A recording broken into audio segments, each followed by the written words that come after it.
नमस्कार, प्रभा साक्षी देख रहे हैं आप। मैं हूं आपके साथ अंकित सिंह। कार्यक्रम है चाय पर समीक्षा और हमेशा की तरह इस कार्यक्रम में मौजूद हैं प्रभा साक्षी के संपादक नीरज कुमार दुबे जी। सर, बहुत स्वागत है आपका इस कार्यक्रम में। और कार्यक्रम की शुरुआत, हमारे दर्शक भी जानते होंगे कि क्या रहने वाला है। 3 राज्यों के चुनावी नतीजे आ गए हैं, मेघालय, त्रिपुरा और नागालैंड। मेघालय में जहां किसी पार्टी को बहुमत नहीं मिली, लेकिन कहीं ना कहीं वहां पे एनपीपी गठबंधन सरकार बनाने जा रही है, उसमें भाजपा अपना समर्थन दे रही है। त्रिपुरा में भाजपा ने अकेले अपने दम पर बहुमत हासिल की है। वहीं नागालैंड में भाजपा गठबंधन सरकार बनाने जा रही है। सर, ये तो रही सरकार बनाने की स्थिति जो अब साफ लग रही है, लेकिन इन चुनावों के नतीजे से क्या संदेश गया? पहला सवाल तो ये है, इन चुनावों का असर आने वाले, जैसे कर्नाटक चुनाव है, तेलंगाना चुनाव है, उन पर क्या पड़ेगा? और भाजपा के लिए अगर आगाज ऐसा हुआ है तो अंजाम क्या छत्तीसगढ़, राजस्थान और मध्य प्रदेश में ऐसा ही रहने वाला है? क्योंकि 2018 को भाजपा याद नहीं करना चाहेगी इन तीनों राज्यों के हिसाब से। जी बिल्कुल बिल्कुल, आपने सही कहा कि वो 2018 को इन तीनों राज्यों के हिसाब से याद नहीं करना चाहेंगे। लेकिन ये कह सकते हैं कि 2023 की जो पहली चुनावी जीत थी वो दर्ज करके बीजेपी ने अपना एक जो विजय रथ है उसको और आगे दौड़ा दिया है। और हम जानते हैं कि जब अभी बीजेपी की राष्ट्रीय कार्यकारिणी की बैठक हुई थी, उसमें जेपी नड्डा ने कहा था कोई चुनाव हारना नहीं है। तो तीनों ही राज्यों में, 2 में आपने बताया कि एक में अपने बलबूते सरकार, दूसरे में गठबंधन सरकार और तीसरे में गठबंधन सरकार में शामिल, तो तीनों जगह सरकार में बीजेपी की भूमिका है। तो ये दिखा रहा है कि कहीं कोई चुनाव हारना नहीं है, तो मतलब सत्ता में तो आप आ गए। और जिस तरीके से पूर्वोत्तर में कमल खिला है वो अपने आप में महत्वपूर्ण इसलिए है क्योंकि बीजेपी को काऊ बेल्ट की पार्टी माना जाता था कि बीजेपी उत्तर भारत की पार्टी है, इसका राष्ट्रीय आधार नहीं है। लेकिन अब जिस तरीके से खास तौर पर अगर हम त्रिपुरा के चुनाव नतीजों का विश्लेषण करें तो देखेंगे कि ठीक है, पिछली बार तो वामपंथियों का किला ढाया था वहां पे त्रिपुरा में, लेकिन इस बार वो जो किला था, उस किले के अंदर भी जो किला था उसको भी ढा दिया प्रतिमा भौमिक जी ने। वो जो सीट जहां से मानिक सरकार चुनाव लड़ा करते थे उससे पहले, और वहां पे कद्दावर नेता जो कम्युनिस्ट थे वो लड़ा करते थे, वो सीट भी जीत ली है बीजेपी ने इस बार। तो अपने आप में बहुत बड़ी जीत है। और खास तौर पर जब एक क्षेत्रीय शक्ति भी वहां पर उभरी, और वो टिपरा मोथा के बारे में माना जा रहा था कि उसका 20 से 21 सीटों पर प्रभाव है। इस बात को वो लोग भी स्वीकार कर रहे थे जो कि टिपरा मोथा के आलोचक थे कि 20-21 सीटों पर प्रभाव है। भाजपा के नेता भी स्वीकार कर रहे थे। जी, और उसने वो अपना प्रभाव दिखा दिया कि पहली बार में ही आप इतनी ज्यादा सीटें लेकर आ गए हैं कि आप मुख्य विपक्षी दल की भूमिका में आ गए हैं। तो ये एक बड़ी बात है। और अगर हम ये देखें कि अब जैसा त्रिपुरा में हमने देखा, नागालैंड में देखा, जो लोग कहते हैं कि बीजेपी हिंदुत्ववादी पार्टी है, आप नागालैंड में जाकर देखिए कि नागालैंड में तो लगभग 60 से 70% क्रिश्चियन है। तो वहां पर बीजेपी को लगातार वोट मिले हैं क्योंकि वहां पर बीजेपी ने इस छवि को तोड़ा है, इस मिथक को तोड़ा है कि बीजेपी सिर्फ हिंदू धर्म की बात करती है या बीजेपी सिर्फ हिंदुत्व की बात करती है। वहां पर क्रिश्चियनों को भी या अन्य जो धर्म के लोग हैं उनको भी सभी जो सरकारी योजनाएं हैं उनका समान लाभ मिला है और समान दृष्टि से देखा गया है। और खास तौर पर जो वहां पर ऐसे बहुत सारे मुद्दे थे, अगर हम आज से 8-10 साल पहले की बात करें तो आप अक्सर देखते होंगे पूर्वोत्तर से जो भी खबरें आ रही हैं वो अशांति की खबरें होती थी, बंद की खबरें होती थी, कोई हिंसा की खबरें होती थी, किडनैप की खबरें होती थी, और इसी तरह के लगातार वहां से नकारात्मक खबरें ही आती थी। लेकिन अब सकारात्मक खबरें आ रही हैं और प्रधानमंत्री जी तो वहां पर अर्धशतक मार चुके हैं अपने विजिट्स का। तो ये दिखाता है कि किस तरीके से जो दिल्ली से पूर्वोत्तर की दूरी थी वो दूरी भी कम हुई है राजमार्गों का विकास होने से या अन्य विकास परियोजनाओं के माध्यम से, और दिल्ली से जो दिल की दूरी थी वो भी कम हुई है। प्रधानमंत्री ने ये बात स्पष्ट तौर पे कहा भी है, कही भी है। तो ये और खास तौर पर आप देखिए कि जो पूर्वोत्तर के नेता थे उनको उभरने नहीं दिया जाता था, उनको अपनी क्षमता दिखाने का अवसर ही नहीं मिलता था। लेकिन अब पूर्वोत्तर के नेताओं को बड़ी भूमिकाएं मिल रही हैं। किरण रिजिजू बिल्कुल को देखिए, आप उनके कितने महत्वपूर्ण विभाग हैं। आप देखिए कि हेमंत बिस्वा शर्मा को कितना मजबूत बनाया गया है, वहां पर वो पूरा पूर्वोत्तर एक तरह से संभालते हैं। असम के मुख्यमंत्री तो वो हैं ही। इसके अलावा अगर देखिए कि जो सर्बानंद सोनोवाल हैं वो भी कैबिनेट मंत्री हैं, उनके पास भी महत्वपूर्ण विभाग हैं। और बीजेपी के संसदीय बोर्ड में उनको शामिल किया गया है, जो कि अपने आप में बड़ी बात है। पूर्वोत्तर से पहले प्रतिनिधि हैं बीजेपी संसदीय बोर्ड में। और अगर हम देखते हैं कि जो प्रतिमा भौमिक वो केंद्रीय मंत्री हैं, केंद्रीय राज्य मंत्री हैं। और त्रिपुरा से आज तक कोई भी केंद्रीय मंत्रिमंडल में प्रतिनिधि नहीं था। पहली अगर महिला मिली है वहां पर, तो ये अपने आप में बड़ी बात है कि पहली महिला और पहली मंत्री त्रिपुरा को केंद्र में मिला। इसके अलावा हम देखते हैं कि नागालैंड में पहली महिला राज्यसभा सांसद वो भी आई, वो भी बीजेपी ने बनाई। तो ये दिखाता है कि पूर्वोत्तर को खाली हम सिर्फ वहां पे खाली हम वादे करके आ जाते हैं, ऐसा नहीं है। पूर्वोत्तर के लिए काम किए गए हैं। और पूर्वोत्तर में अगर आप वहां पे विजिट करेंगे, दूसरे जो भी हमारे अष्टलक्ष्मी जिसको प्रधानमंत्री जी कहते हैं, तो अगर आप 8 राज्यों में जाएंगे तो आप देखेंगे कि किस तरीके से विकास की परियोजनाएं चल रही हैं। और तभी घर घर तक कमल पहुंच रहा है। और प्रधानमंत्री जी ने कहा है कि जनता कह रही है मोदी तेरा कमल खिलेगा, तो कमल इसीलिए खिल रहा है। तो ये बात लोगों को समझनी होगी। बिल्कुल। दूसरा, अगर हम देखें कि ये जो चुनाव परिणाम आए हैं, इसका बीजेपी के लिए क्या लाभ होगा, तो बीजेपी के लिए लाभ से ज्यादा अब हमको इस बात पर मंथन करना चाहिए, इस बात की समीक्षा करनी चाहिए कि नुकसान किसको हुआ है। नुकसान हुआ है इसमें कांग्रेस को। देखिए, कांग्रेस ने इन चुनाव को गंभीरता से लिया नहीं था। तो पूर्वोत्तर से कांग्रेस के भारत जोड़ो यात्रा को उत्तर मिला। जी, देखिए, उत्तर तो मिला ही है भारत जोड़ो यात्रा को। दूसरा क्या है कि एक तो कांग्रेस के नेता शुरू से ही पूर्वोत्तर को जोड़े रखने में नाकाम रहे हैं। बिल्कुल। वहां पर जितनी समस्याएं थी, जितने भी मुद्दे थे, उनको सुलझाया नहीं। कभी पूर्वोत्तर सीमाई मुद्दों को लेकर संघर्ष में लगा रहता था, कभी किसी अन्य मुद्दे को लेकर संघर्ष में लगा रहता था। लेकिन वो सब मुद्दे सुलझाए गए। कुछ मुद्दे जो अनसुलझे हैं उनको सुलझाने के लिए बातचीत चल रही है, शांति बनी हुई है। कुल मिलाकर शांति बनी हुई है। अफस्पा के कितने क्षेत्र थे, आज कितने क्षेत्र रह गए, जरा इसी से अंदाजा लग जाता है कि शांति आई है या नहीं आई है। तो अब अगर हम बात करते हैं कि कांग्रेस ने पूर्वोत्तर में, अब आप देखिए मल्लिकार्जुन खड़गे क्या कहते हैं। मल्लिकार्जुन खड़गे कहते हैं छोटे स्टेट हैं, छोटे स्टेट की जो पार्टियां हैं वो जो केंद्र में दल होता है उसी के साथ चली जाती हैं। तो आप छोटे स्टेट को गंभीरता से नहीं ले रहे, बड़े स्टेट में आप बचे नहीं हैं, है ना। तो आप है कहाँ, ये एक सवाल यहाँ पे ऐड करना चाहूंगा सर। मैं जयराम रमेश, दिग्गज नेता, उनका ट्वीट देख रहा था।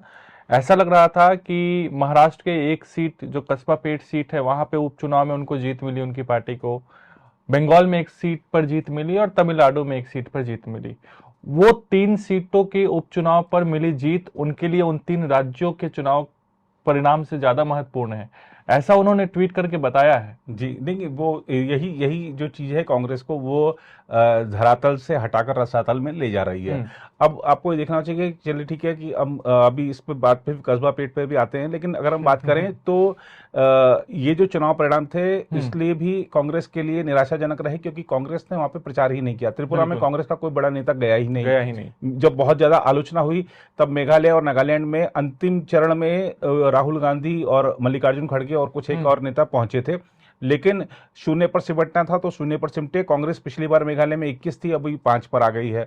तो लगातार नुकसान हो रहा है। और ये चीज दिखाती है कि आपने पूर्वोत्तर की सत्ता में रहते हुए अनदेखी की थी, विपक्ष में रहते हुए अनदेखी करे, तो जनता को भी आपसे कोई मोह नहीं है। जनता ने भी दर्शा दिया जो काम करेगा वो राज करेगा। ये जनता ने अपने चुनाव परिणाम में दिखा दिया है। जो झटका लगा है, देखिए अंकित जी, इसमें मैं मानता हूं कि सबसे बड़ा झटका है टीएमसी को। अब आप देखिए कि 2024 की लड़ाई के लिए बहुत सारे नेता अपने आप को तैयार कर रहे हैं कि मैं हूं प्रधानमंत्री पद का उम्मीदवार। राहुल गांधी तैयारी कर रहे हैं, उन्होंने भारत जोड़ो यात्रा निकाली, अभी कैम्ब्रिज विश्वविद्यालय पहुंचे। ममता बनर्जी भी तैयारी कर रही हैं। उनकी जो राष्ट्रीय महत्वाकांक्षाएं हैं इनको कौन नहीं जानता। वो उनको जो तृणमूल की संसदीय बोर्ड की वो चेयरमैन भी बनाई गई इसीलिए कि भाई ठीक है कि दिल्ली में उनकी भूमिका की शुरुआत हो। टीएमसी ने अपने राष्ट्रीय मिशन की शुरुआत करी गोवा विधानसभा चुनाव से। गोवा में उसका खाता नहीं खुला और इतना प्रचार किया था, उसके बावजूद कुछ नहीं हुआ। टीएमसी ने त्रिपुरा में अपना मिशन लगाया। त्रिपुरा में अभिषेक बनर्जी की ड्यूटी लगाई। बहुत सारे जो टीएमसी के मंत्री हैं पश्चिम बंगाल के, वो उनकी वहां पे ड्यूटी लगी हुई थी। टीएमसी के जो पार्टी के पदाधिकारी हैं वो वहां पर उनके काम लगे हुए थे। पैसा खर्च किया गया काफ़ी, और पंचायत चुनाव भी लड़ा था वहाँ पे टीएमसी ने, और नगर निगम के चुनाव भी लड़े थे, विधानसभा चुनाव भी बड़ी शिद्दत के साथ लड़ा, लेकिन नतीजा शून्य रहा। टीएमसी ने मेघालय में भी पूरा दमखम लगाया। ममता बनर्जी ने वहां पर मेरे ख्याल से शायद अगर सब मिला लें तो शायद कम से कम एक हफ्ते उन्होंने प्रचार किया, अगर पूरे प्रचार का समय उनका निकाल लें तो। अभिषेक बनर्जी कैंप किए हुए थे, प्रशांत किशोर की टीम वहां कैंप की हुई थी, लेकिन क्या रहा नतीजा? कुछ नहीं रहा नतीजा। आपने बड़े बड़े लोक लुभावन वादे किए थे, फ्री जो रेवड़ी संस्कृति है आप वहां पर वो लाना चाहते थे, लेकिन जनता ने आपको नकार दिया। टीएमसी ने, मैंने आपको बताया कि जैसे गोवा की जनता ने नकारा, त्रिपुरा ने दुत्कारा, मेघालय ने दुत्कारा, और पश्चिम बंगाल में जो सागरदीघा सीट है जो कि तृणमूल के पास थी, वहां भी जनता ने उपचुनाव में टीएमसी को हरा दिया। ना आप घर के रहे ना बाहर के। तो जब आप घर के भी नहीं रहे बाहर की भी नहीं रहे, तो आपकी जो राष्ट्रीय महत्वाकांक्षाएं थी उसको झटका लगा है। तो ऐलान तो कर दिया ना कि वो अकेले चुनाव लड़ेंगे, अब गठबंधन में नहीं लड़ेंगे। जी जी, वो अकेले ऐलान उनको करना ही पड़ेगा, क्योंकि अब उनको कोई दूसरा महत्व भी नहीं देगा, क्योंकि सबने देख लिया कि टीएमसी को बाहर कोई समर्थन नहीं मिल रहा है। तो टीएमसी को जब सामने वाला वेट ही नहीं देगा तो फिर वो भी उनके पास नहीं जाएंगे। बिल्कुल, त्रिपुरा में लगभग 60% आबादी बंगाली है जी, और वहां अगर टीएमसी का खाता नहीं खुला तो इसका मतलब तो बाहर कहां खुलेगा, बाहर कहां खुलेगा? तो अब वो जब आपको ये समझ में आ गई कि मुझे अब सामने वाला मेरे को महत्व ही नहीं देगा, तो मैं उसके पास क्यों जाऊंगा, मेरे और ज्यादा अपमानजनक स्थिति होगी, तो इसलिए वो ऐलान करना पड़ा। तो टीएमसी की महत्वाकांक्षाओं को बड़ा झटका लगा है, जो लोग पीएम कैंडिडेट की उम्मीदवारी के बारे में सोच रहे थे। तो ये सबसे, इस चुनाव में मैं मानता हूं कि टीएमसी को सबसे बड़ा झटका लगा है। और दूसरा, आपने चूंकि बात करी कस्बा पेट विधानसभा क्षेत्र की, क्योंकि मैं जब हम महाराष्ट्र विधानसभा चुनाव में थे और पिछले लोकसभा चुनाव में थे, कस्बा पेट में मेरा जाना हुआ था। कस्बा पेट विधानसभा क्षेत्र को मैंने देखा है, समझा है। ब्राह्मण बहुल्य है। दूसरा क्या है, वहां पर जो मुक्ता तिलक जिनका निधन हो गया था, जिनके कारण ये उपचुनाव कराना पड़ा, तो ये जो बीजेपी का गढ़ था, उससे पहले गिरीश बापट जो कि अभी सांसद भी हैं, वो लगातार 5 बार वहां का प्रतिनिधित्व कर चुके हैं, और उसके बाद मुक्ता तिलक ने ये सीट जीती थी क्योंकि वो सांसद बन गए थे। तो ये जो अभी हम वहां पर जो जीत मिली है, इसको हम कह सकते हैं कि ये बीजेपी ने आत्मविश्वास में ये सीट खोई है। दूसरा, यहां पर हम कांग्रेस की, ठीक है कांग्रेस का उम्मीदवार जीता है, लेकिन कांग्रेस का जो कैंडिडेट था उसका अपना एक वहां पर आधार है, उसको हमने चुनाव में राहुल गांधी की फोटो तक नहीं लगाई थी कैंपेन में। जी जी, तो उनका अपना एक आधार है वहां पर, तो उसके बलबूते उनको जीत मिली है। और इस तरीके की चर्चाएं चुनाव प्रचार के बीच में भी थी, क्योंकि मुक्ता तिलक के परिवार ने भी टिकट की मांग की थी, उनको टिकट नहीं दिया गया था, तो थोड़ी नाराजगी थी वहां पर। और देखिए, ये जो उपचुनाव होते हैं ये सत्तारूढ़ दल को संकेत देते हैं, तो बीजेपी को संकेत मिल गया होगा, संदेश मिल गया होगा कि आपसे कौन नाराज है, आपको किन का ख्याल रखना है। तो यहाँ पर आप एमवीए की जीत नहीं कह सकते हैं, वो कस्बा पेट का एक अलग ही उसका एक माहौल है उस सीट का, तो वो बीजेपी का गढ़ है और अभी उपचुनाव में चला गया है। ठीक है, हो सकता है अगले चुनाव में फिर आ जाए। जो एक और सीट पर उपचुनाव था वहां पर वो बीजेपी ने जीती है। तो ये आप एक सीट पर आप जीत गए हैं, क्योंकि गढ़ में आपने सेंध लगाई है, गढ़ में आप जीते हैं, इसलिए चर्चा ज्यादा है। अब जैसे हमने देखा था गोरखपुर में, वहां पर सपा कैंडिडेट जीत गया था, जब योगी आदित्यनाथ, प्रवीण निषाद, जब उन्होंने लोकसभा सीट छोड़ी थी, तो वो हो गया कि भाई बीजेपी का गढ़ हमने ढहा दिया, लेकिन वो वापस आ गया। तो कुछ गलतियां ऐसी पार्टियों से आत्मविश्वास में, अति आत्मविश्वास में हो जाती हैं, तो उस नाते मुझे लगता है कस्बा पेट सीट गई है। वरना कस्बा पेट सीट में हम बहुत घूमे हैं, हम जानते हैं वहां पर कि किस पार्टी का ज्यादा आधार है और किस पार्टी के ज्यादा समर्थक हैं। ये उस सीट का एक अलग ही मिजाज है, तो मुझे लगता है कि वहां पर अति आत्मविश्वास में बीजेपी को हार का सामना करना पड़ता। और जयराम रमेश अगर इसी को मानते हैं कि यही हमारी बड़ी उपलब्धि है, तो फिर कांग्रेस को कोई नहीं बचा सकता। सागर दिघी जो पश्चिम बंगाल चुनाव में तो एक भी सीट नहीं मिला, लेकिन सागर दिघी उन्होंने जी, तो ये यहाँ भी कांग्रेस के लिए संदेश है। कांग्रेस के लिए संदेश ये है कि वो गठबंधन सहयोगियों का सहारा लेकर अगर खुद के पैरों पर खड़ा होने का प्रयास करे तो शायद उसको कुछ मिले। अब सागर दिघे में वो अब चुनाव लड़े तो अपने आप जीते ना। अब यहाँ पर देखिए, अच्छा, इस चुनाव ने, ये जो 3 चुनाव थे, इन्होंने कुछ पॉलिटिकल प्रयोगों को भी खारिज किया है। जैसे हमने देखा कि पश्चिम बंगाल विधानसभा चुनाव में जब पिछले साल हुए थे, तब वामपंथी और कांग्रेस का गठबंधन था, जनता ने उसको खारिज कर दिया था। यही गठबंधन त्रिपुरा में भी पहुंचा, जनता ने खारिज कर दिया, और ये आपस में एक दूसरे के खिलाफ केरल में लड़ रहे हैं। तो जनता जानती समझती है। आप बहुत आप यहाँ पर एक गली में लड़ रहे हैं, दूसरी गली में दोस्त हैं, तो जनता समझती है कि आप बिल्कुल किसको नचाने की कोशिश कर रहे हैं, तो पब्लिक सब जानती है। तो बिल्कुल। इसलिए राजनीतिक दलों को ये उनके पास ताकत है, बहुत सारी ताकत है, लेकिन जनता से ज्यादा ताकत नहीं है। बिल्कुल। और जयराम रमेश को ये भी बताना चाहिए कि झारखंड में आप सत्ता में है, लेकिन आपकी उम्मीदवार रामगढ़ से हार जाती हैं। हार जाए, बिल्कुल। तो ये भी इसी राजनीति का हिस्सा है। लेकिन राहुल गांधी के बयान पर चर्चा ना हो, ये कैसे हो सकता है? राहुल गांधी को क्या भारत में मंच वो नहीं मिलता है जो विदेशी धरती का इस्तेमाल करते हैं और विदेशी विश्वविद्यालय में जाते हैं, बड़े विश्वविद्यालय, बड़े मंचों का इंतजार करते हैं, लेकिन वहां पर वो कहते हैं ना कि लोग अगर विदेश में जाते हैं तो अपने देश की तारीफ करें, लेकिन राहुल गांधी जो जाते हैं यहाँ की बुराई ही करने जाते हैं। ऐसा लगता है ऐसा?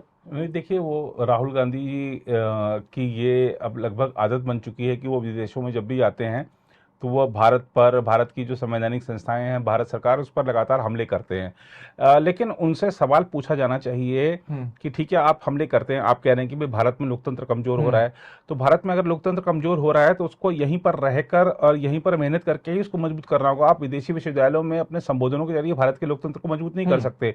अगर आपके साथ जासूसी हुई है, आप पहले बताइए कि आप वहां पर एक जो व्याख्यान देने गए थे, वो व्याख्यान था या आपके ऊपर हो रहे कथित अत्याचारों का वर्णन आपने करना था वहां पर, ये आपको बताना चाहिए। और दूसरा, जो बीजेपी ने सवाल उठाया कि पेगासस मामला आप जो कह रहे हैं कि आपकी जासूसी की जा रही थी, तो जब सुप्रीम कोर्ट ने जांच बिठा दी, तो जब मोबाइल जमा करने के लिए कहा गया तो आपने मोबाइल क्यों नहीं जमा कराया? तो ऐसे बहुत सारे सवाल हैं। अब आप ये देखिए कि सुप्रीम कोर्ट ने जांच बिठा दी है, उस जांच में प्रगति भी हो रही है, उसके बावजूद इस तरीके की बातें की जा रही हैं। तो ये दिखाता है कि कांग्रेस ने एक अभियान बना लिया है कि भारत के खिलाफ नकारात्मक बातें प्रचारित करो। लेकिन हमको ये समझना होगा कि आप जब देश में रहते हैं तब आप बात करते हैं कि भारत को कैसे आगे बढ़ाना है। भारत आगे तभी बढ़ेगा जब आप उसकी छवि पर दाग नहीं लगाएंगे।